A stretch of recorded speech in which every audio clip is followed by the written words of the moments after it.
Alcohol and other drugs are not the only things that can impair your driving. Lots of factors can negatively impact your driving abilities, including being distracted, becoming drowsy, and experiencing powerful emotions such as anger. Unfortunately, the result of this impairment is almost always bad. The good news is that you can learn how to avoid becoming distracted, drowsy, and highly emotional, and therefore how to prevent any of them from affecting your driving abilities. By taking personal responsibility for how you drive at all times, you can make that critical difference and avoid these dangerous situations. One of the major issues in driving safety over the past few years has been distracted driving, and with good reason. It seems like some drivers are paying attention to everything except their driving. Grooming, talking on the cell phone, or reading the paper or a map. What these drivers don't realize is that driving requires a great deal of focus to know what's going on around you, to make good decisions, and to take accurate action in response to changing conditions. Simply put, these other tasks draw a driver's attention partly or completely away from driving. So, what types of things can distract drivers? What should drivers be wary of? Generally, distractions can be divided into three types. A driver can be distracted by one or all of these. The first type of distraction is visual. Visual distractions cause you to move your eyes away from the road. For example, this happens when you look at the radio or at a passenger in your vehicle. The second type of distraction is physical. Physical distractions mean you're taking a physical action unrelated to driving, such as when you reach for an object or eat a sandwich while driving. This type of distraction generally involves removing at least one hand from the steering wheel. The third type of distraction is cognitive. A cognitive distraction is when your mind is not focused on driving. For example, talking on a hands-free cell phone keeps your hands on the wheel, but it diverts some of your mental attention to the conversation and away from the roadway. Any one of these distractions can have life-threatening consequences. The results of distracted driving are scary. Inattention is involved in more than 1 million crashes each year.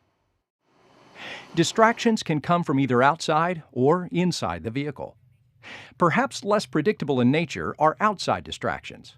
These could be crash scenes, emergency vehicles, even other roadway users. Distractions inside the vehicle can be just as risky, if not more so.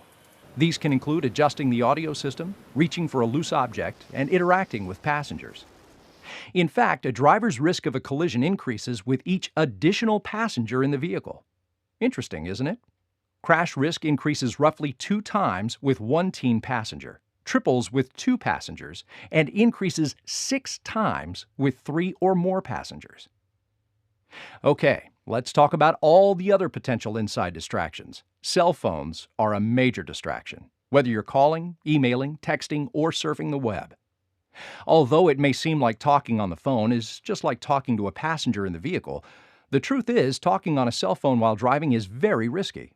In fact, it doesn't just double your risk of having a collision, it doesn't just triple it. It increases the chance of having a crash by 4 times. The fact that cell phone use is dangerous is probably not news to you. Of course, cell phones are also widely used to send and receive text messages. And texting while driving involves all 3 types of distraction: visual, physical, and cognitive. Each is dangerous enough on its own, but when combined, they can add up to disaster. If you text, you are 25% more likely to drift into adjacent lanes, and your eyes off the road time can increase by up to 4 times. But here's the worst part. The overall risk of experiencing a crash or near-crash event can rise by more than 20 times. That's an increase of over 2,000%. It's one thing to hear about how texting while driving is dangerous, but it's another to actually see how driving ability is actually affected. That's why we invited some new young drivers to actually try to text while driving.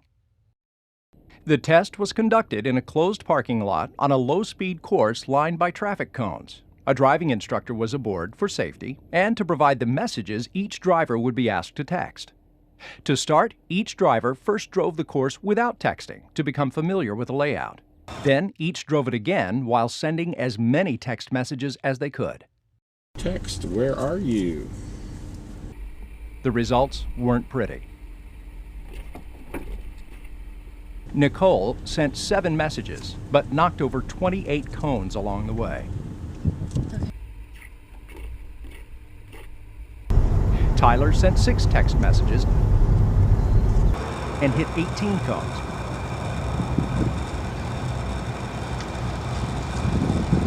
Lindsay sent only 2 Let me know when messages, you're done. What's for dinner? but hit 27 cones. Molly sent 8 text messages and hit 52 cones. And Belinda sent the most messages, 10, but also hit the most cones at 52. The drivers also had trouble sending accurate text messages. Where are you? What's for dinner? Be home soon. Out at 6. How about pizza tonight? At the end of each drive, the drivers were asked how they thought they would do on the course. I honestly thought I was going to do pretty good. Going into this, I thought I would do pretty well with the driving part. I thought I was going to do okay. Like, I knew I probably couldn't do it perfectly. Well, going into this, I thought I was going to do pretty good, but, not too bad. I thought I was going to do pretty well texting and driving. They were also asked how they drove and why they performed as they did. I didn't think I was doing as bad as I did. You think you did bad? Horrible. I hit so many cones, that more than anyone here. Did you really? Yeah. Why? I felt like when I was texting, like I was having like a spaz. Like I was looking up and down and my hair was in my face and I couldn't like figure out even what I was doing. I did pretty bad. I couldn't really concentrate on the road while my mind was somewhere else. Well, I didn't do nearly as good as I thought I was going to. I hit quite a lot of cones. I don't think I did really well. I kept hitting things. Horrible. At the end, I think I did horrible. Because it's definitely a very big challenge to text and drive at the same time, and it's not possible. Lastly, they were asked about what they would want other drivers to know about texting and driving. I'd like everybody to know that the person that you're texting, they can wait. It's more important to worry about where you are and what you're doing. You should put your priorities first and look what's more important. Texting and driving is very hard because you have to keep your eyes on the road and keep your eyes near your phone and texting and seeing what you're going to say, and it's just not possible to do at the same time. Well, if someone sends you a text while you're driving, you're best just waiting until you can get to a safe spot to respond to that text, because texting and driving at the same time is just not safe and you could hit something or hurt somebody. What I would like everyone to know is your life is worth more than a text message. So don't text and drive. These were real drivers, trying their best to drive and text accurately at the same time. As you can see, they could do neither. I want everyone to know that the cones I hit could have easily been a little kid or another person and endangered their life as well as mine. Fortunately, there are things that every driver can do to prevent distractions while driving. To start, there are steps that you can take before you ever get behind the wheel. Choose your music before your trip, or only when safely stopped. Program destinations into your GPS before starting your trip. If you need to adjust it, safely pull off the road first. Secure items that may move around once the car is in motion. Do your personal grooming at home, not in the car. There are also actions you can take to manage distractions once you're on the road, such as asking a passenger to help you with activities that may be distracting, and pulling safely off the road and out of traffic to deal with children, rowdy passengers, and pets. Also, avoid messy and difficult to handle foods and drinks. And never try to reach for an object out of your reach. This frequently involves taking your eyes off the road, and it's surprisingly easy to lose control of the steering wheel and steer the vehicle out of the lane. There are also steps you can take to prevent becoming distracted by cell phones. The easiest solution is simply to avoid cell phone use while behind the wheel. Although it's fine for passengers to use electronics like cell phones, drivers need to focus their attention on the road when they're behind the wheel. When it comes to cell phones, the best decision is to just turn the phone off. Voicemail does a great job of catching calls while you're driving. You can even use your voicemail message to tell callers why you're not answering. This may sound harsh, but the best choice is when you power up your car, power down your phone. No call or text is worth a life, right?